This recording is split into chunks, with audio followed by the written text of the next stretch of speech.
Donald Trump throws out a lot of strange and rather random ideas on a regular basis.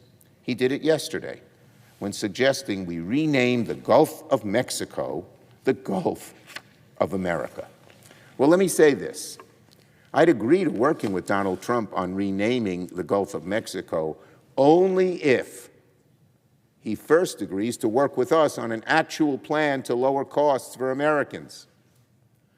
That's what the American people want us to focus on first, not on renaming bodies of water. Hey folks, Dale Jackson here for Yellowhammer Now, and let's talk a little bit about the Gulf of America, or the Gulf of Mexico as it's currently known.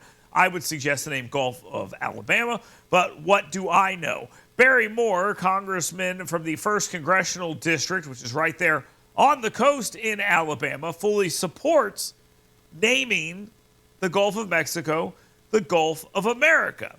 And there's absolutely nothing wrong with this idea. If you want to rename a body, let's have a conversation about it, and then we can decide whether or not we're going to do that. Remember, in the last administration, we renamed a lot of things for some very stupid reason. We're not doing it. We won't be changing the name of Jefferson, Washington, Lincoln, like they did our forts. I get out of office, they did our forts, right?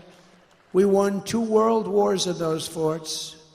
And now they have different names, many of them. Fort Bragg, and the people that live next to Fort Bragg are not happy. They're not happy. They changed the name. We won 2 world wars out of Fort Bragg, and then they decide to change the name because they think it's politically correct. Now, personally, I hope Donald Trump goes back and changes all of these names back. We've also gone through some history where we've changed a bunch of names out in the West where it is maybe a potential old Indian site of some kind, and we need to rename those. Eventually, they'll say we need to tear down Mount Rushmore and all sorts of stupid things. But names can be changed. It's okay to do so, and it's okay to have a conversation about it. What's not okay is to be disingenuous and stupid about it. And what you're seeing here in America right now is a disingenuous and stupid conversation. Things like this get posted, where we ask ourselves, well, how is this going to lower the cost of groceries? And I have to remind people over and over and over again, this is not about lowering the cost of groceries. This is about stabilizing the cost of groceries and getting inflation back to where it's supposed to be at less than 2%. The Biden administration made the decision to make financial decisions that made the cost of groceries go up.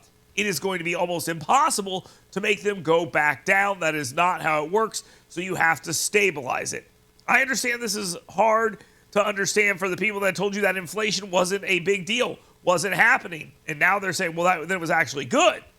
But now they're telling you that if you can't lower those prices, somehow you failed in your argument and you shouldn't be talking about anything else.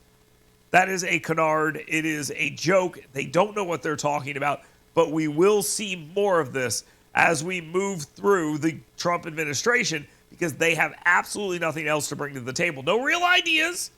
We've seen what their governance does when you look at California, so you're going to get a bunch of garbage and dumb nonsense like, well, how does renaming the Gulf of Mexico do anything at all to bring down the cost of grocery prices?